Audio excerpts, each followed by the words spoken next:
has issued a severe thunderstorm warning for southern Kane County in northeastern Illinois, DuPage County in northeastern Illinois, northwestern Cook County in northeastern Illinois, until 7 p.m. At 6:06 p.m., a severe thunderstorm was located near Hinckley, 14 miles north of Plano, moving east at 40 miles per hour. Hazard, 60 miles per hour with gusts and quarter-size hail. Source, radar indicated. Impact, hail damage to vehicles is expected. Expect wind damage to roofs, siding, and trees.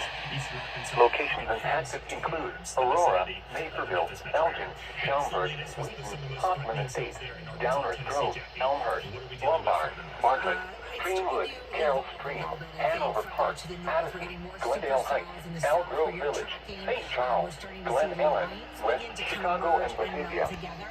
Including the following interstates: Interstate 88 between mile markers 102 and 139.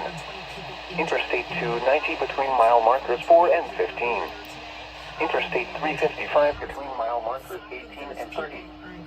This includes Schaumburg Boomers Baseball, Aurora University, Benedictine University, College of DuPage, DuPage County Fairgrounds, Elgin Community College, Fermilab, Illinois Math and Science Academy, King County Cougars Ballpark, Morton Arboretum, Walton City Community College, Wheaton College, and North Central College. A tornado watch remains in effect until 10 p.m. for northeastern Illinois. For your protection, move to an interior room on the lowest floor of a building. A tornado watch remains in effect until 10 p.m. for northeastern Illinois.